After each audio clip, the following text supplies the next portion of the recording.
If you have your why, then how is irrelevant. If you are genuine, it means that you're not looking at the money, but the money will come automatic. By the way, if you're not doing what you love, you gotta figure out what your passion is. If you're not doing your passion, what happens is every single business goes through where this like sliding doors, where like shit's hitting the fan and everything might collapse. The only way it gets you go past it is if it's your passion. Yeah, I say it in a little different way. So to me, I say purpose, because if you find your purpose in it, then when you do wake up and you feel groggy, you're still gonna show up for yourself. I believe every single milestone you hit, the only way to get to the next level, to reach a new milestone, is you have to almost take 2 steps back or risk it all. But I always find like successful entrepreneurs like yourself, I always find like it always comes from a place of growth. That is the key common denominator of people that are successful. And it has to start with you. Like when you decide to run a business, when you decide to start something, well, you better start with yourself, because everybody's gonna feed off of that energy. The world is tough. You're born into this world, we don't know. We're born, we die. You're gonna take responsibility for your life. You talk about character. You do action. Don't lie, no cheat, no steal. You judge a person based off of their behavior, not what they look like, not what their social status is. You know, you base them off of how they treat you and how they treat others.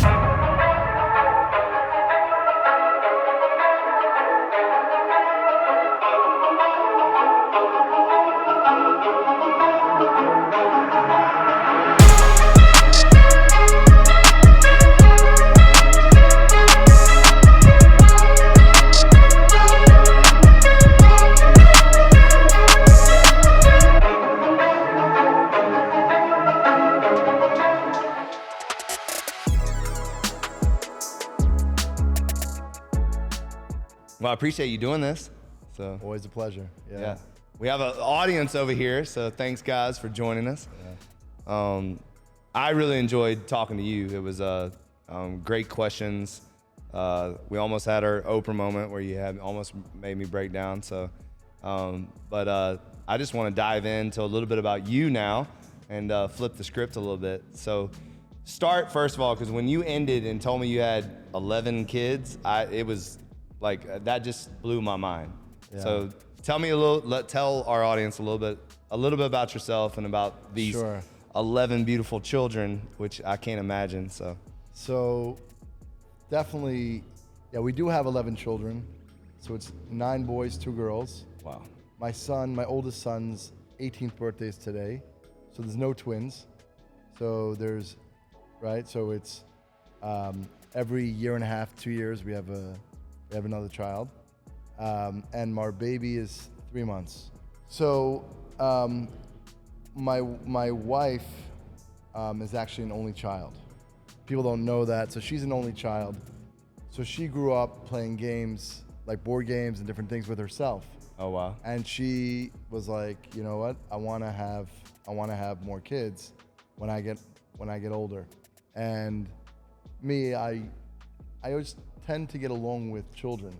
I guess I'm a child at heart. Yep. So it's either I'm hanging out with my kids or all my business partners are above 70. Because there's no games, there's no headspace. It's just a lot of wisdom. People older, and then when they're kids, they're creative. And all of a sudden, as we're growing up, your friends, family, no, don't do this, don't think this way. You know, everybody should be compliant. Mm-hmm. But in truth, I don't think that we're really meant to be that way. I think that in a lot of ways I do believe in a universal oneness of humanity, but yet it's different parts that make up, you know, all individual DNA, right? Like I see my kids, people comment, so what do I do with my kids? I let them all express no boundaries, unconditional love, express who they are. And what's happening now, outside people, we were away just now, we were on vacation, and different people came over. Wow, it's so interesting how different your kids are. That comes from my wife and I deciding not to hamper. You can't hamper their creativity and who they are as individuals. Because yeah, maybe they'll be that way that you want in your ego that they should be. But when they're 30 and 40, they're just going to bust out, and you're not even going to have a relationship with them. So you got to foster that unconditional love and let them, no matter what crazy shit they'll tell you. Right. Right? Actually, one of the guys here is from France, visiting from France. So we get a lot of new people from across the world that come and check out our gym. So it's actually really cool. But there probably aren't. I mean, like this, there probably isn't too much competition. In terms of no, I'm saying you have branding, you have everything. I mean, everything that you're getting in the gym. I mean, like I said before, you have anatomy, but you don't have. Well, there's. I would say Miami's actually the top fitness city in the world. So competition is right around the corner. Me and you could walk out these doors right now and walk to about 50 gyms, whether it be yoga studios, personal training studios, full service gyms, spas. I mean, there is literally a gym on every corner. I would say the difference is not every gym is the same. It's a very unique place that you kind of find your tribe. Like, gyms are like a place that as soon as you walk into, you know if you're supposed to be there or not. There's something about it that, especially here, we're very welcoming. We're very, we love diversity. We love just appealing to all walks of life. And it's present from the moment you walk in here. So I think we really do a good job of making people feel welcome as soon as they walk in the door. And then I was very intentional with creating an environment that as soon as you walked in, it was motivating. So it's a motivational environment, meaning affirmations on the walls, the things we read, the things we tell ourselves is what we become, right? So if people are constantly reading these walls and reading these affirmations, then they're going to start to feel good about themselves. High energy, really good music and good acoustics, and then obviously the staff, just training the staff to that we're not selling, we're serving, that we're not in this to do a job, we're in this to make people feel better. We have a saying like we want people to walk out better than they walked in, So. I love that, but I love also how you took risk, knowing that. I didn't know that stat, that Miami's one of the biggest, competition when it comes to for sure. gyms. Yeah. I didn't realize that. And it was funny, and the fact, now you have 7 gyms. Yeah. But the fact that you took, and I wonder about that, right? Like, what is it? I'm always searching for that difference, how someone can decide to pull a trigger. Like that first gym, right? The first gym that you open, here you are, right? You're 7 gyms later, but each time it's a big investment, right? And it's a big choice and a big decision. What goes on? I'm just curious, what goes on in your mind? mind? So for me, how I look at it is very similar to how I look at life. Is I believe every single milestone you hit, the only way to get to the next level, to reach a new milestone, is you have to almost take 2 steps back or risk it all in order to get more, right? So, for example, I had an extremely successful personal training business, making great money, going to different people's houses, going to different gyms, training people, one-on-one. So then when someone approached me, why don't you have your own gym? Well, one of the main reasons I didn't have my own gym is because I was making great money and doing great. You open up your own gym, now you're adding overhead, staff, you're adding a lot of headaches. And do I really want that? But I knew it was about the time, especially after traveling with clients and seeing that there wasn't really a gym that I liked personally. So I wanted to create something of my own. So I did that. And then you get that to become successful, right? So you get that one location and that's booming and you're making great money. And then someone approaches you are you going to do another one? And you say to yourself, well, if I'm going to do another one, then you got to invest the money that you've made in this one into that one and hope that it works and do everything in your power that works. So, and not every time it works. There's actually some really crazy stats with small businesses. I think it's only 9% of small businesses reach, if I might be not correct, this might not be exact, but it's almost only 9% of small businesses reach $10 million in total revenue, gross revenue. Well, I think most, also over 90% are know definitely of restaurants, they fail. I don't know what the stat of small businesses. Small businesses, it's something like 90% fail after the first year and a half. Gyms, it's like literally like a year. And so gyms are it's a very tough business. That's why it's interesting you said restaurants. I think restaurants are probably the hardest business. So a lot of things we do in our business model is treat it like a restaurant. So like I really followed Danny Meyer's career, and like one of my favorite books is Unreasonable Hospitality, and just how to go above and beyond with customer service. Because at the end of the day, if you can stand out with how you treat people, and because nobody cares what you know until they know that you care. And so it's very important for us as soon as you walk in this door that you know that we actually care about what we're coaching you on, what we're telling you, nutrition, fitness, putting you in the right position, giving you the tools like the cold plunge, the sauna, these kind of things. So, no, I know. I'm just on that point. I think about customer service a lot. It doesn't mean like bullshit. Oh, I'm gonna give customer service. It means actually that you do it, and people know. People will feel whether you're doing genuine the right or not, right? Genuine or not. And by the way, you can charge if you are genuine. It means that you're not looking at the money, but the money will come automatic. Yep. I try to explain that to my kids and their friends. Teenagers nowadays, they're always looking. Just let me chase the dollar.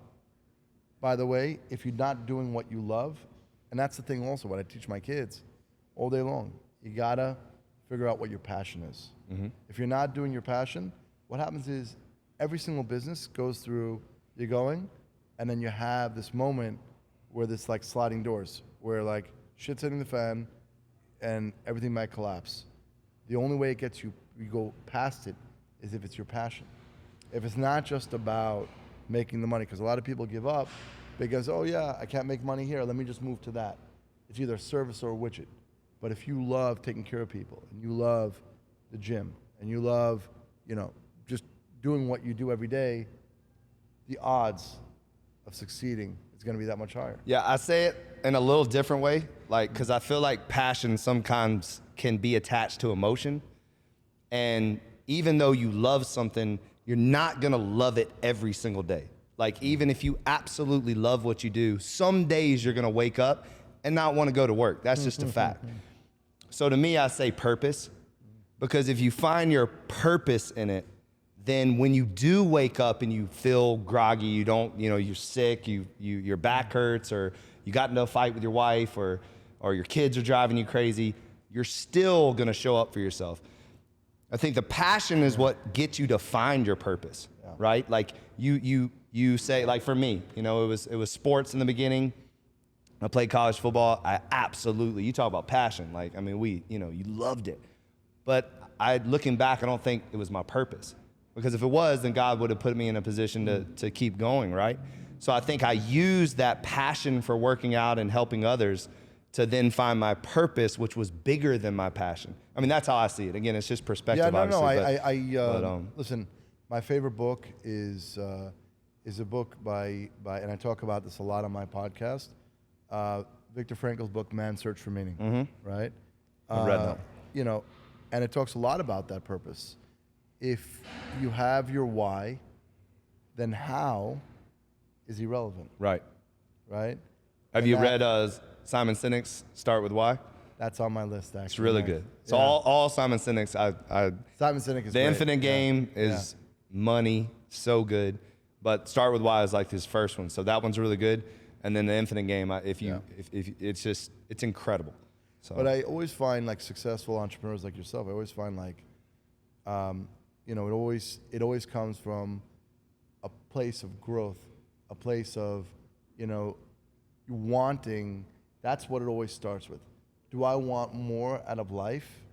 Realizing I'm going to be accountable for my life. I live one time, and that's always who I've interviewed. People, I realize that is the key common denominator of people that are successful on what they do. I'm going to do whatever it takes. 100% of the time, I'm going to be knocked down. All the time, I'm going to fail. All the time, I'm going to be knocked down. Right. My thing is, am I going to pivot and grow? Not, again, just saying you're going to grow, but you're actually going to grow each time. Right. Or am I not, right? So So like you're asking me about my kids, right? So it's people here that have 11 kids, right? So that's, my wife and I, we work together. We run the kids. I mean, that's really what is functionally, right? They have all after school activities and all these things. It's a full-time job. It's a full-time job, and we do run it like a business. Really? We run this, otherwise it's because there's so much logistics. Right. It's not like a joke. It's not like maybe, right? We got to make sure the kids are safe. They're all eating. They go to bed, right? Like all that stuff. Remind me, how many kids do you have? So I have a 4-year-old son, Right. and then my wife is about to pop any day now. Right. So with a daughter. Should be healthy, Yeah. and you should enjoy that. Yes, sir. But like, right? Think about the 4-year-old times 11, right? Yeah. It's all of that. Get rid of sleep. Get rid of expectations. So in my book, which I'm writing now, I have a whole chapter talking about expectations personally, expectations of other people, expectations of the world. It's no expectations. I was just about to ask you, like, so how you felt about that, because that's Right. how I feel. Is that I believe in relationships, if you have assumptions and expectations, that's where you fail, because when you assume or you expect, then more than likely it's not going to work out. So I think getting rid of that actually is healthy. Right. In the end of the day, I think of just like a general sense of well-being. If you're gonna over and over again, what I saw in my life, right? I was like, okay, this third party, they're gonna do X, Y, and Z. But over and over again, smash. It doesn't happen. So what happens? You go through a spiral, and that leads to the next negative thing. But if you're gonna be honest, and you're gonna journal, and you're gonna look at yourself, and you're gonna be accountable to yourself, that's the best that you can do. Nobody can control somebody else. All we're trying to do all the time is we're trying to control it. Forget that. Right. Do you do the best version of you and be honest? As I always say, like, how can people know if you're not speaking your truth, what's inside your heart? Mm-hmm. If you're not, a lot of people are not doing that. But if you're not doing that, how can you blame somebody else for not giving you emotionally or physically or anything what you need if you don't communicate? Right. If you don't say it, this is what it is. You're afraid to say it, so that's my issue, right? Until you speak the truth. As they say, the truth shall set you free. Right. No, for sure. Right? And I think nowadays people are scared to tell the truth because they're scared of what others think. And at the end of the day, if you're not saying, to your point, what is inside of you and what these thoughts that are running through your head, then you're never going to reach to a place where somebody can even help you. Like, let's say you say something crazy that you, well, it's okay. Like, it's not even okay. It's great. Right. It's great. Like, because the truth is, we all think, like, if I tell people all the time, like, if you're not constantly talking to yourself inside your head, then there's actually something wrong with you, I would say. Because, I mean, I'm having conversations with myself all day long. Time. So am I. And I think it's and that's healthy. And I think, but what are those conversations look like? And that's where you have to actually, have a conversation with another person that's on the same level, or that's even trying to learn from you, or you're trying to learn from them, and talk about those things that you're telling yourself or you're, telling others, so that you can find something that's going to elevate your where you are, right? Because where you are is not where you're going to be. It's not who you're becoming. And so, yeah. It's also, you talk about becoming, I was like thinking like acceptance of yourself, right? So you could have been, you find old friends that I haven't seen, for instance, a long time ago. I ran into some kids from high school. Some of them are really killing it, doing well. I'm really happy for them. And some of them are exactly where they were when they were in high school. Yep. Right? And it's tough. So you have to also be self-aware of where you are, and you have to set boundaries and always up the game of the people that have respect for themselves and respect for you. You have to be around those people, because a lot of us were around people, and unfortunately it could be family or friends that didn't necessarily respect who we are in our natural state, in our sensitivities, right? I remember you told me one of the things that people don't know about you is that you're really Sweet, nice guy. Well, I would like to think so. Yeah. But, I think that the thing that, I don't know if it frustrates me, but I think it's when you're walking around 6'1", 220, my wife says I have a very serious face, like that kind of stuff, that the judgment happens without them really getting to know the inside, right? And I would say my heart, like I know for a fact that my heart like loves hard, like cares hard, like about, if you're in my life, and hopefully, my staff and my family understand this, is that I'm not trying to become a better version of myself for myself. I'm literally trying to become the best version I can be of myself, so that all these people, because at the end of the day, I've got 50-something staff, I've got all these businesses, obviously wife and baby and my mom, my dad, my brother, like they're all looking to me like, where are we taking this company? Where, I'm paying for families and stuff like that. I take that extremely serious. And so that's my purpose. That's why I wake up and I'm like, and I truly believe that if I personally am not getting better, then it's impossible for those around me to get better.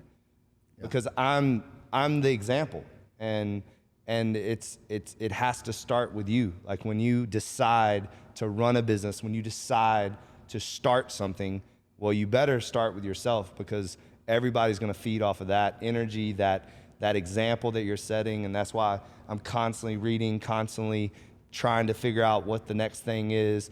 The vision has to be told over and over and over again. I just wrote to my staff the other day. We were actually talking about customer service, and then I intentionally went back in my notes, and I scrolled all the way down, and I was like, how long do these notes go to? And it actually, for some reason, this phone went all the way back to 2017. And so I started reading my notes to my staff in 2017, the same notes. I was saying the same thing, maybe in a little bit different way, but that's the job, right? That's the leadership, is that you have to say the same stuff over and over and over again until these 24-year-olds, until it clicks, and then they're like, oh, that's what he meant by that, and then all of a sudden it helps. It's funny. My dad was telling me the other day, is like you could talk to your kids for years, talking. You think they heard nothing you said. Just something simple. Like the other day, I watched my kid open the fridge. Instead of grabbing like a chocolate bar or something, he grabs an apple. Yeah. And I'm like, and then we've been talking to him like, you got to eat healthy food. You got to. You're like, finally. Right. So you finally get like a victory. But every once in a while, but that's the way it works. But again, you have to find. We are one humanity. Mm-hmm. But again, you have to find your tribe, the people that you connect with, and that will support you. That will support you. You have to search out. I think that this is something interesting in business, from a business perspective. When I figured out, you talk about, you flying the plane and you really want to take care of the people. As I was writing my book, the fellow who was helping me, he told me the number one thing is you have to never, ever, ever stop flying the plane. The people will be there. Mm-hmm. You don't have to look back. You just go. You set the vision, you set the intention, and you just go. Because the truth is that they're not going to see what you're seeing. I tell people all the time that I've seen literally where I'm going. Like I've seen it, and we're not there yet. Yeah. So that this drive that you wake up with, the passion, that's where the passion comes in, because you've seen the vision. So that you absolutely have to keep going no matter what, no matter the obstacles, no matter the setbacks, that you have to figure out, there are no problems, there are no puzzles. Yeah. Figure it out, find the solutions to just keep moving forward until this vision that you have for yourself and for your business and for your family and for your life is attained, which probably, the vision that I have, it may never be attained, but at least that pursuit of it is gonna always be there. So, and your kids will see that that's very important in today's world. Unfortunately, you're seeing so much of that social media with the instant gratification, and people are thinking, oh yeah, here's this 18-year-old kid, he's made millions of dollars, he's doing this thing. None of that's true. None of that's actually true. It's all games, and you can do all that. I always say it's the guy in the back of the room who doesn't say a word. Nobody knows him. He's dressed tattered, jeans, t-shirt, whatever. Nobody knows. It's always that guy. The other guy, when you have the guy with the flash and all that, that's the guy you run away, far away, because he's looking anyhow. And even if he was real, he's looking to put money into his pocket and do things for him. I'm talking about the younger guys, but you have to now model for your kids what it means, long-term goals. Yeah. I always say, I'm the turtle, other people can be the rabbit. Yes, definitely. I say it, delayed gratification, right? Yeah. In fitness, it's that slow drip. So consistency compounds over time, and everyone wants that quick fix. You know, the Ozempic, this diet pill, this quick fix. And actually, fitness is showing up for yourself every single day and just doing a little bit every single day. That's really all it is. And then nutrition, delayed gratification, right? Yeah. A donut is instant gratification. Yeah. All right, when you see a donut and you put it in your mouth, of course, it's amazing. But if you can say no to that donut, and again, this is where you are, right? I mean, I can eat the donut because I've worked that, I've earned the donut. But if you're in a position where you say, I want to change my physique, I want to look better, I want to feel better, I want to be healthier, well, then you have to make that delayed gratification of not taking the donut and delaying that reward for health. And so choosing the apple or choosing something that's better for you at that time, and might not taste as good, but the reward later is so much greater. But people are we're instant everything now. Yeah. Instacart, Instagram, Insta this, Insta that. Like everybody, I just got a notification on the way over here that I can send wires now from my phone. Like, I don't know if that's a good thing or not. So. I know, right? No. There's a lot of fraud in there. But yeah, exactly. It was interesting. A couple days ago, I was listening to a panel of doctors, and you mentioned about like Ozempic. And it's a disaster. Right? So, he had a different viewpoint. I believe exactly what you're saying. So the way it actually works, which is fascinating, it was approved for diabetics originally.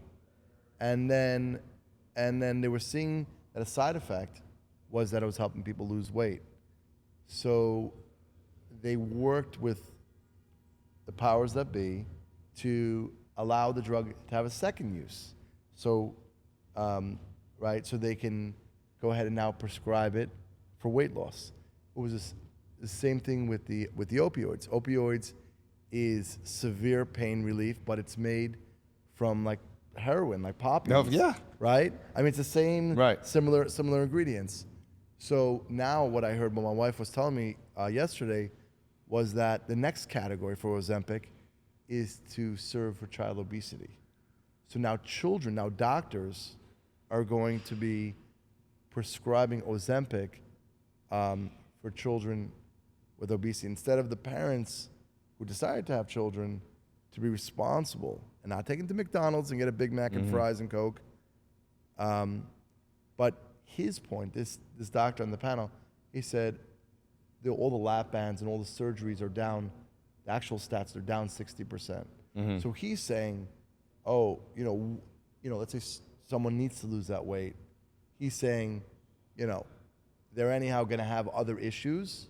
Let's give them Ozempic. I don't know what your thought is. Well, so I mean, there was something I don't to think know about. enough about Ozempic to talk about Ozempic, like the actual drug. Right. So I'm not, but I will say this, there's a lot of negative side effects that I've heard. But I've also heard that in my opinion, there's always the right way to do something. The problem when you enter drugs into these things that do things where you don't have to work at it, then most of the time people take the lazy route. So what I mean by that is Ozempic is supposed to be, just like with any supplement for weight loss, it's supposed to be a supplement. It's supposed to be a supplement to your nutrition and your working out.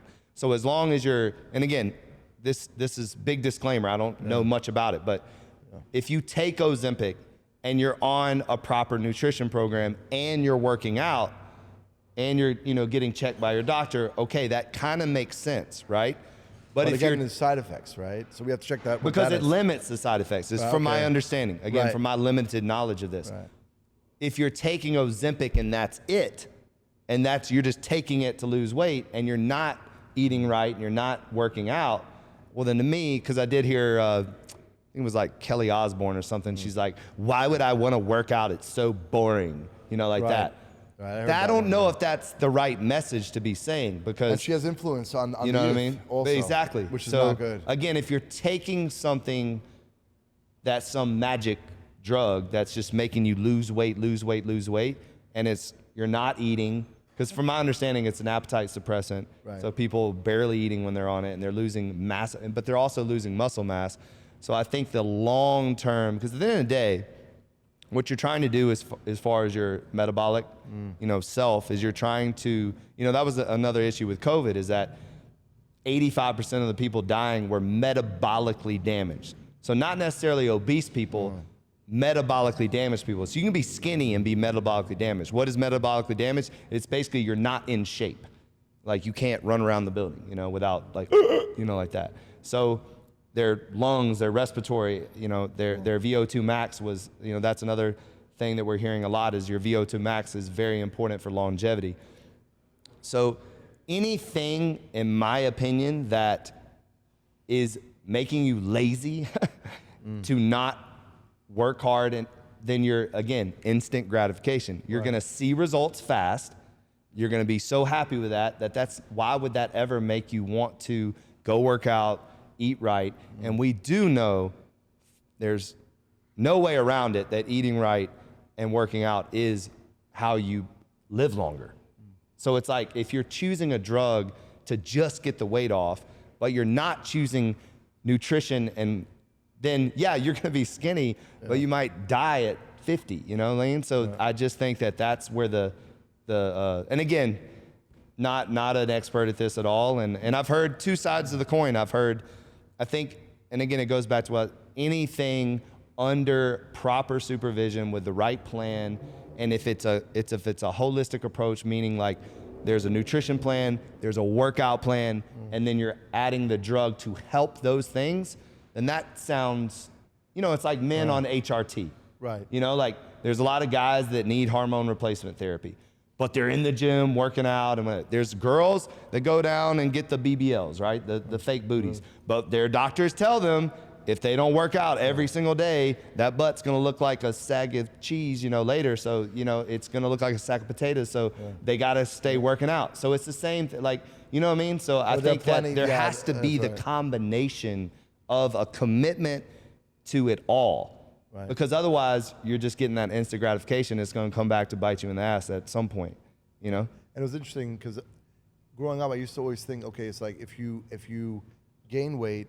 then the simple solution is like, okay, just don't eat. And that's the worst thing you can do. That's actually probably one of the worst things that you can do. Worst thing you do. Right? So you probably have to do like a full, Recently I just talked to several people here at the gym. I've been eating more and losing weight. But again, think about where that conversation is being had. It's being had in the gym. Right. So these people are working out, they're lifting, they're running, they're pushing sleds, they're getting in the best shape of their lives. You need nutrition to support that. Protein is one of the most important things to build muscle. And most people are eating salads all day and not getting enough protein. And protein has to be the main thing that you eat so that you can then build muscle. Muscle is every study's showing that from a longevity, anti-aging standpoint, from a low BMI, walking around with low body fat, it's muscle. You have to build muscle. You have to build strength. There's there's so much literature coming out with that. So yeah, no, that's because I always looked at like vegan people, and I think that their stat is they actually don't live as long.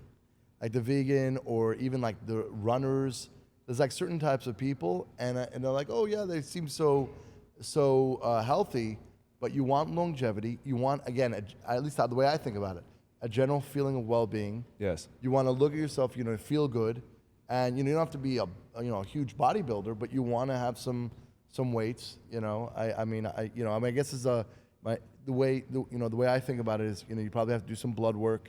Do full tests. Where are you hormonally?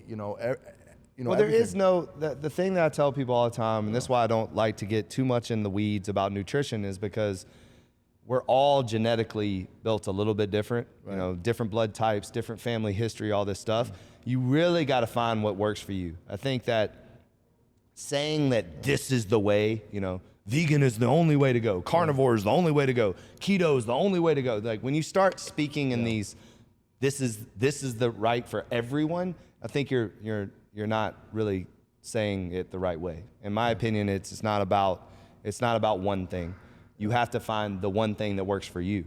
And that's a lot of trial and error. I tell, I don't train as much anymore, but people are constantly asking me, you know, how to get in shape and how to eat right and all this stuff. And so one of the first things I tell them, and I just told a man the other day, he's a very big guy and he's trying to lose weight. He's here, he's killing himself every day. And I asked him, I said, how's your nutrition going? We were actually in the restroom and we weren't naked or anything, but we were in the restroom. And I was washing my hands. I said, how's your nutrition going? And again, he's a big guy, you know, but he comes here every single day. He's very committed in the gym. And he said, I just, you know, I don't know. It's not, you know, I could tell it wasn't where it needed to be. So I said, I want you to write down everything you eat from today for 1 week. So, and you got to be honest. I want you to write, if you eat a Snickers bar at midnight, you better write it down. Write down everything you eat and then bring it to me and I want to take a look at it and we can start to decipher where we could make better choices. And that's really, to me, that's what it comes down to, is like most people that are really out of shape, fat, whatever you want to call it, not where they want to be, it's just because they're making wrong choices, wrong decisions about when they're eating, what they're eating. So if you can help them in that moment of like, okay, at noon, I decided to go and eat a Subway sandwich with extra, you know, mayonnaise or whatever. Okay, well, what if we, instead of did that, we went to Pura Vida and got a salad with some chicken on it? You know, I mean, again, I'm just giving an example, but these are the type of things that I think everybody needs to give each other a break. I think we see a lot of this in politics. We see it a lot in churches. We see this a lot in fitness. Is we're all fighting over trying to help people in our own way when we're all trying to help people, right? So it's like, can we not find some common ground, because there's way more similarities than there are differences, if we could just have these conversations and talk about it. Like, vegan might work for you. Carnivore might work for this person. So we don't have to hate each other. You know, like there's no reason to literally go like there. This morning, you know, just on that point, I mean, that's, you know, the name of the podcast, Common Denominator. Yeah. Right?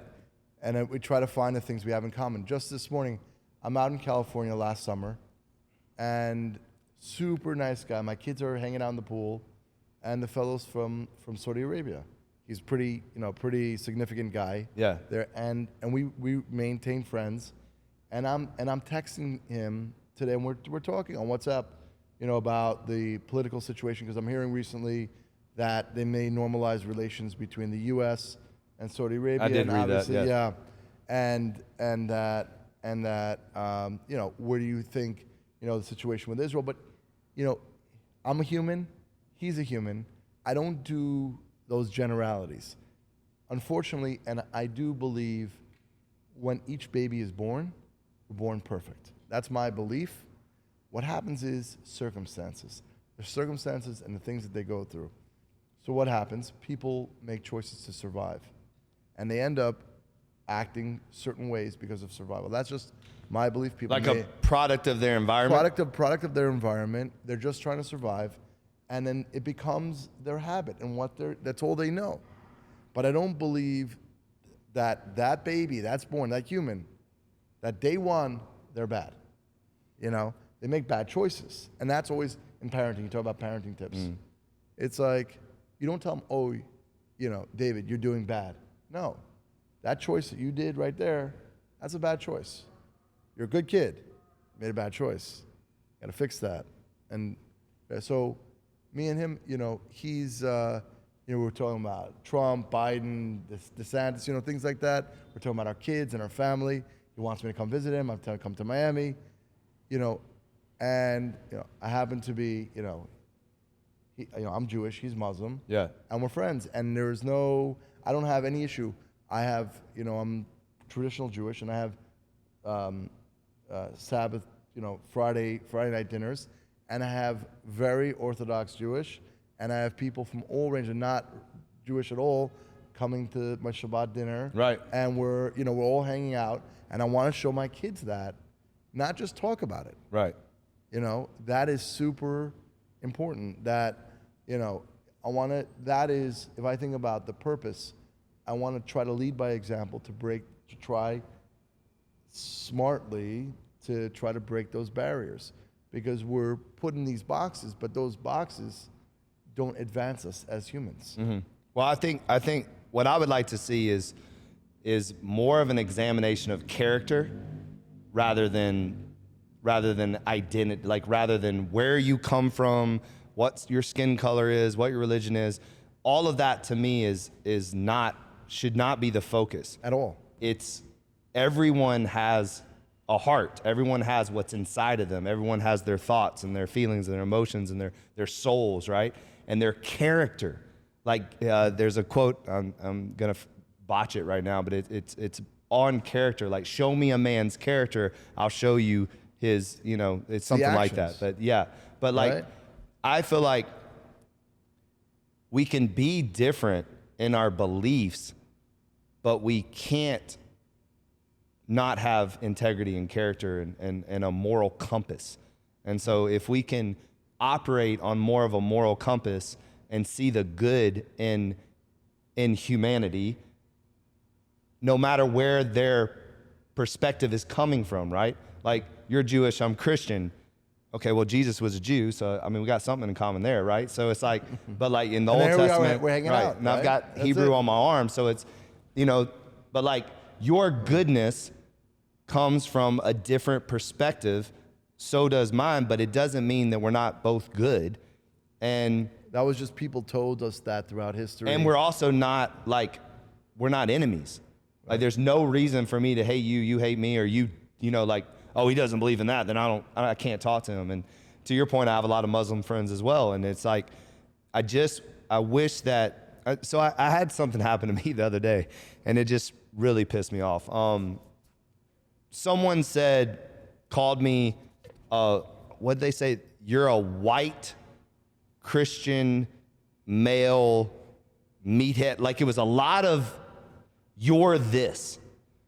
White, male, Christian, meathead, I can't remember what else. There was a list of things that they described me as that, correct me if I'm wrong, this is what everybody wants us to stop doing, right?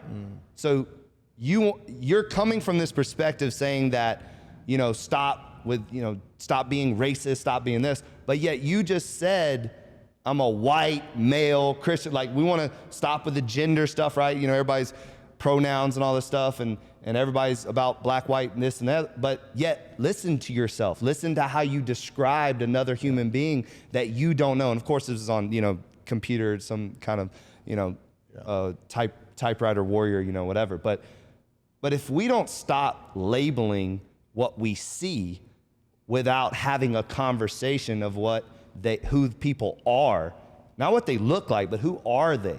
Like, what's the substance of their character?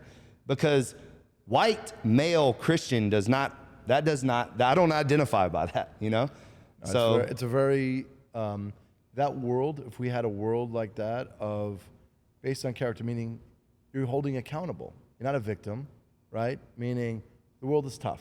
You're born into this world we don't know. We're born, we die. And you're living this life, but you're gonna, as an adult, you're gonna take responsibility for your life. You talk about character, right? You do action. Don't lie, no cheat, no steal. Exactly. Right? Like your values, right? Your basic values. You judge a man based off, and really, we shouldn't judge, but you judge a person based off of their behavior. Right. Not what they look like, not what their social status is. You base them off of how they treat you and how they treat others. One of the things I love to do is pay attention to people, how they treat the waiter, the waitress, 100%. The janitor, the Uber driver. Pay attention, the bellman. Pay attention to how people treat people that can really not really offer much to them. Now, I would say you better treat your Uber driver good because they'll crash your car. But, but like, I love going out to eat with people and just reading the room and seeing how people talk to the waitress and the maitre d', and you know what I mean? Because it's a real good test of character. Again, it goes back to character, regardless of what they look like. You know? You know, like I see. I'll give you an example. I mean, we were in Israel, okay, and we were there October 7 with the whole family. But before that, you know, the taxi driver. You talk about the taxi driver, super nice guy. He happens to be Muslim guy. The staff in the hotel, super nice. And I believe in any scenario, right? There's good action people, and there's bad action people. Yep. Like I'm not a believer in like you know, okay, it's like okay, you know, all of the people living in Gaza, okay, they're all bad. I mean, again, for me, Jewish to say this is probably not the greatest thing to say, but I'm not a believer in that.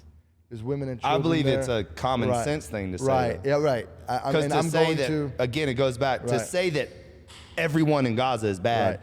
And I believe that's on not both a smart sides, statement. And what do we know? We know all wars have started because of religion. Yep. Okay. And there's the history. Like we gotta also pay attention to the history. Pay attention to history and the industrial complex, which is basically, in the end of the day, you like it or don't like it, there's humans behind everything. Money. War Money. equals in Ukraine, in Israel, whatever's going on, it's not a little bit of money. It's billions of dollars. If you ask somebody, and I know this is extreme, but if you ask somebody, you're like, okay, would you hurt somebody or kill somebody for $1 billion? I don't know what people, if they're being honest, you know, what this story, maybe you might not do it. No, me, no. But we live 8 billion people in the world, and we're so lucky to live here in the U.S., because if you travel and you see the insanity and the craziness that goes on, right? So I believe that this issue in the Middle East is probably the hardest issue that exists, because, you know, if you don't have two people, you have this ideology, everybody's Hamas, or everybody's this way, or, you know, again, the boxes and the history that goes into it is very hard, because in the end of the day, what's actually happening is that teenagers, both on the Israeli and on the Gaza side, children are dying. Right. All I look at as a father, I'm seeing children dying, and you got to figure out a way, and that's why it's the hardest thing ever, that doesn't happen. Yep. I don't know what the answer is. No, of course. You know? Like if we knew the answers, we probably wouldn't be sitting here, right? We'd be But helping, it's sad. But it's sad to see. But it is sad to see on college campuses now. I don't know if you're seeing that. You're seeing protests. You're seeing all those things that are happening. And I think a lot of that is. I'll be careful how I say this, but it's a lot of that to me is being staged too. I agree. They're actually sending people to purposely. So I'll give you an example. It just came out in the news. Is that it was either South Carolina or something. I'm not sure the school, but they showed the lineup of all the people that were arrested. None of them looked like college students. Wow. None of them. And the headline was like, you know, are these really college students? Like, it was really bizarre, like very bizarre.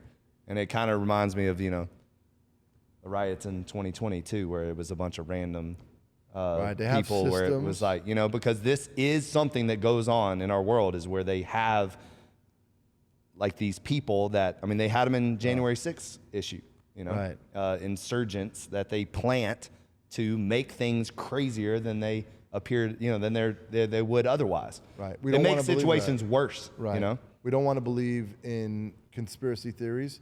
I believe what is truth. I told my kids the other day, there's this side, there's that side, and then there's the truth. What happens, sensationalism is what sells, whether it's social media, regular media, right? Things that are extreme. So you believe this 1% that's doing that, or less than 1%, you believe, because that's what you see, because that's where your eye is trained to, that's regular. But there are millions and billions of people that just want to live in peace. Well, there's and so get many along. people, and you can attest to this because you have 11 kids, that they just want to support their family. Yep. They literally are, and that's a struggle. So they're literally waking up, barely getting out of bed, going to their 9 to 5, trying to feed their family, put gas in their car. That's it. That's all they're trying to do. Yeah. But yet we want to make it out to we need to protest here and do this and do that, and that's not even how most That's not people what it is. think. Right? That's what people I speak to, one after the next. It's exactly right. People come to me, something simple. I'm renting my house now. Should I buy my first house? Right. Like so many of those. I'm a real estate Yeah, guy. exactly. Like simple Yep. conversations is what. Well, I had a conversation right? with my staff the other day. Yeah. He was literally like, should I get a new car? Right. Little stuff like that. And then the other morning, one of my members and I we were all the way in the corner of the gym, and the place was packed. 50 people in the class and like 30 people in the open gym, and people in the physical therapy, people in the sauna, and we both were standing over there.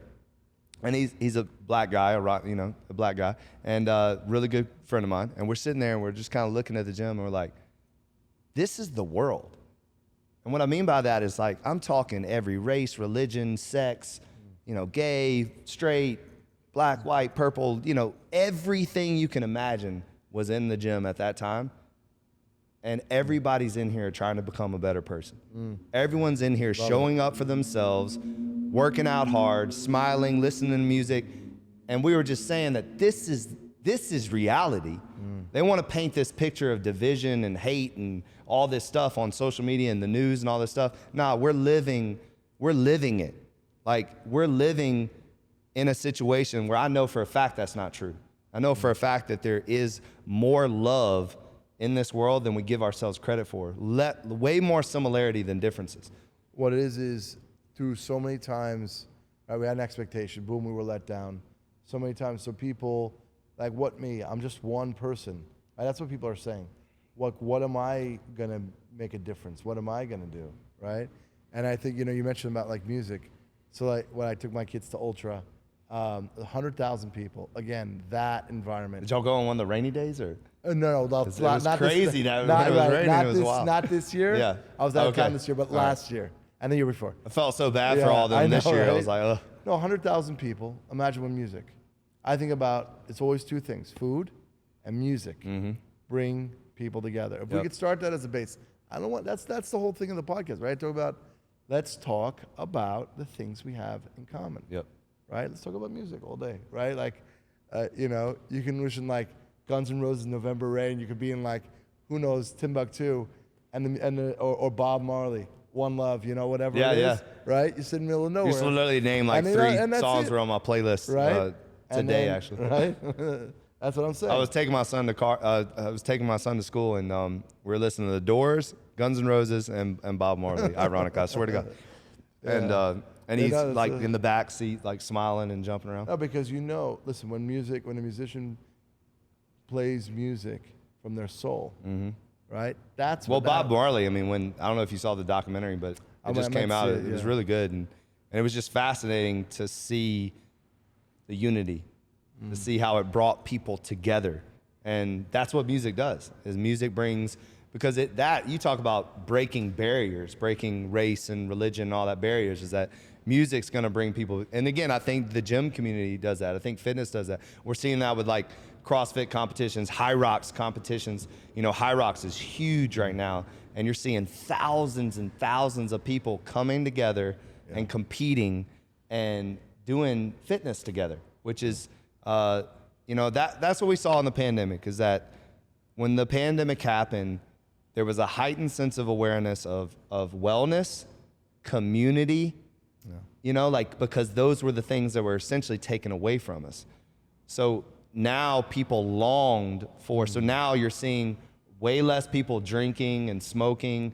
You're seeing people taking care of, Gen Z and millennials are really taking care of themselves. And then people our age are now looking at them and saying, well, we got to keep up with them. Me and you got to keep up with our, I know, right? 13 kids. I'm looking at now. You know? My kids are my 18 and 16. They're at You the gotta gym. run around with them, man. So yeah. They're, it's funny talking about music. I remember a story. The brothers. There was a story in the Old Testament. So the 12 tribes. So they put Joseph in the pit and they sold him down to Egypt. Right? If you remember that. And then they went down. There was a hunger. There was a famine, and the brothers went down to Egypt, and they found Joseph was like the second in command with the Pharaoh, and they had to tell Jacob, Joseph's father, right? Like, how are they going to tell? You thought we showed you the coat of many colors of blood, right? We showed you that it was like, your son died, your favorite son died. How do you tell them? So they got the cousin to come with a harp with music, and that was the way. So he wouldn't pass away. He was an old man at the time, Jacob. So that's how they went. Music is I believe that truly. Certain music has that ability because it comes from the soul. And also the frequency of music too. There's there's a lot of studies and stuff about the frequency of music. And we are, as human in our essence, I believe we're frequency and vibration. That's what we are. So if we raise our vibration, we don't get sick. Yeah. We don't get, right? That's what is why when our heart stops, what do we use? Electron, right? Right, the defibrillator. The defibrillator, right? To restart the heart, right? Because that's we're electric. I believe that we have, that's also what they tapped into. All the energy. There's unlimited energy in the world, and it's free. Mm-hmm. Nikola Tesla figured that out. Yeah, well, the light. So I just did a podcast, what was it, Monday or Tuesday? I don't even know what day it is. What is it, Thursday? Tuesday. We did one Tuesday, and we really talked a lot about light and how, the sun is like, it's a good thing. Like the sun's a good thing. And if you really look at like skin cancer really came on strong when? After sunscreen. So there's, you know what I mean? Like, and we kind of broke that down a little bit, but a lot of times, so the difference between blue light and red light, and we're constantly on these daggum devices all day long, looking at computers, looking at phones, and that's actually harming us. And then what do you do when you go outside? You put on sunglasses. Sunglasses actually tell your brain the wrong thing, so then your body is not getting the right sunlight that it needs. So you're actually not supposed to wear sunglasses either. Wow. So it's fascinating. There's so many things that we've been told that were wrong by the powers that be or whatever the heck you want to call them, that if you really kind of like think for yourself and really, look into really ways of what, and I think you're doing that too with your gardens and your, so that I wanted you to talk a little bit about that also. So yeah, I mean, because I'm really into that kind of stuff. I mean, let me tell you, that's really a brainchild of my wife, but it became my passion as well. So we have a way we give back. There's two ways we give back. So we have 11 kids. We have real estate business, right, which pays our bills. But two ways. One, we have the podcast. We try to give practical tips about mindset, about business, but regarding the other thing is it's called Neighborhood Farms USA. So we're trying to teach. So my wife, as a child, she was always sick. Then she moved to Moscow, of all places, with her family. Her parents weren't able to make a living, and they had family members that were there, and they were able to go into the jewelry business there, and they were able to make a living. Because my father-in-law drove a taxi for 10 years. So they're like nothing. So did she grow up in the U.S.? She grew up in the U.S. She was born in the U.S. Okay. At 13, she moved there. To Moscow. To Moscow for 5 years. And she got sick. She was sick there. And the doctor, put her on to more holistic approach. Foods you eat, teas you drink, things like that. Mm-hmm. And from then on, instead of taking like amoxicillin, all the pink pills and all that stuff, she realized that with the right nutrition, with the right food, and being educated about it, and seeking out the people that know about it, right, and listening, right, she was not getting sick anymore. So in our workforce housing communities, again, we have 300 days of sun here in Florida. Right. And so we have these common areas. So we plant like raised beds and gardens, herbs, fruits, vegetables, and the residents and the kids, instead of making trouble, what do they become? They become the farmers. And for free, whatever grows, right, we set it up for them, we help them. And instead of just running in the streets and making trouble, they're planting their own food, healthy food, and we have education programs it's called Neighborhood Farms USA, and we're in schools now, we're in housing projects, we're in senior housing, hopefully the idea is we roll it out nationwide. Okay. Because the more we can educate people of the basics of healthy eating, people don't realize. When I was in a gas station a couple years ago, and I watched a kid just grab like a grape drink. I said, "What are you gonna do that?" I said, "Why don't you just grab a bottle of water?" Right. Water. Like, he looked at me strange. Like, there's so many millions of people that, because fruits and vegetables are actually more expensive than processed food. Mm-hmm. Right? Just take the processed food. Like the big iced tea is like 99 cents. I know, right? It's like garbage.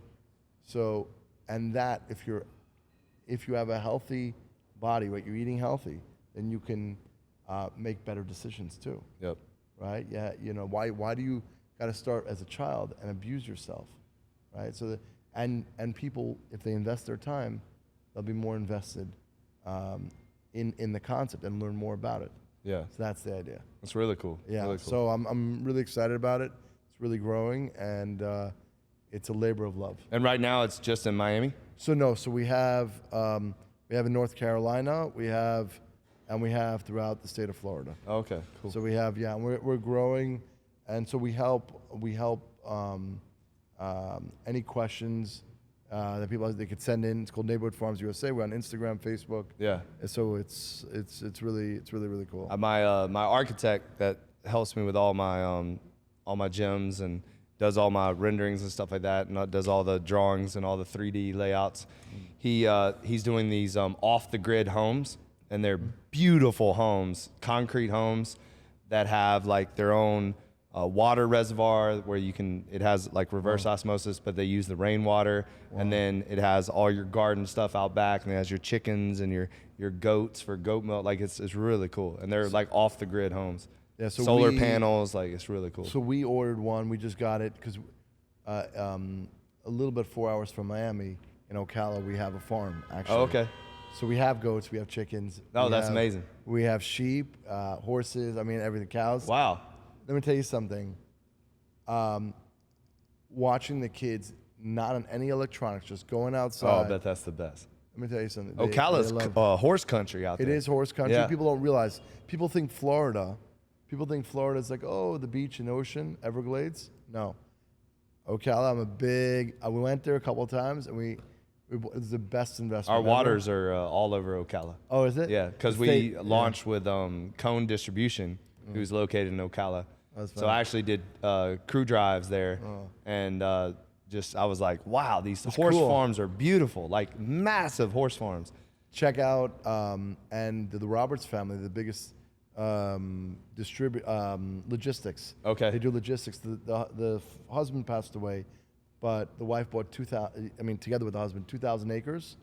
Amazing equine establishment and hotel. Oh, that's the WEC. My mom loves that World place. It's so World good. Equestrian, right? World Equestrian Center, right? Yeah. Does she? Yo, my mom thinks that's like the greatest place ever. I love it. Yeah. I'm about 10 minutes it's beautiful. from there. Yeah. So I'm about 10 minutes from there, but we ordered from China a tiny home. You're talking about like the off the grid, but we're just testing because I think that's the wave. Housing costs have gone crazy. Yeah. So anybody that can figure out on a mass level how to get like housing built for normal prices. Yeah. Because like a starter home now, it's like, I don't know when this happened, but it's like over $400,000. I think it's even more. It's even more. Yeah. Even especially in Miami. I'm just saying like all of Florida. I mean, like what you can buy for $1 million in Miami is horrifying. $1 million, no, and it's a whole scary. Yeah, it's a whole thing. So how big's the tiny home?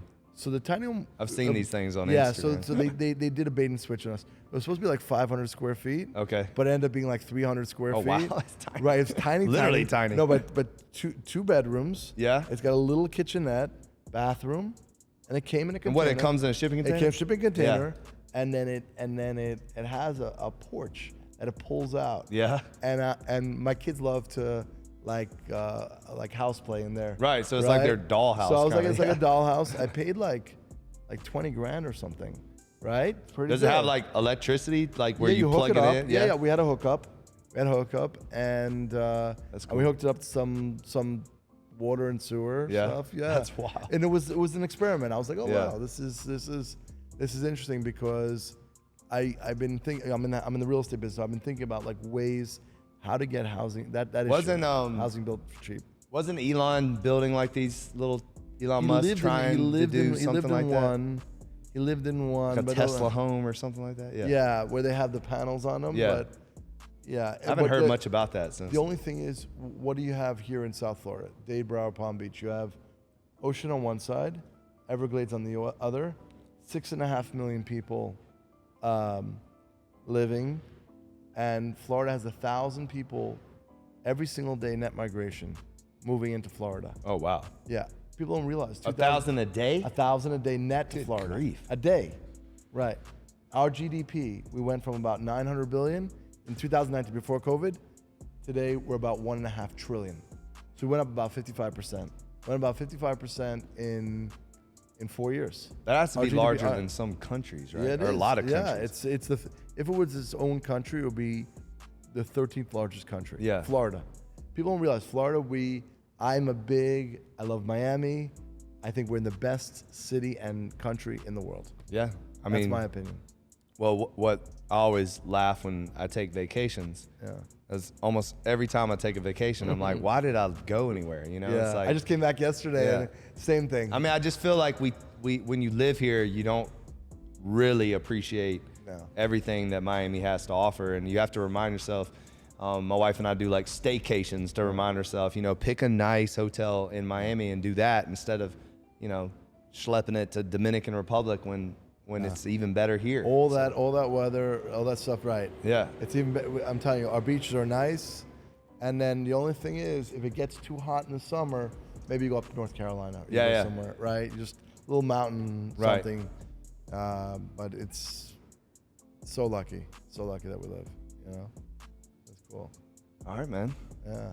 Well, I appreciate this. Yeah. It's been really fun. Yeah, I appreciate it, man. It's been really, really cool. Yes, sir.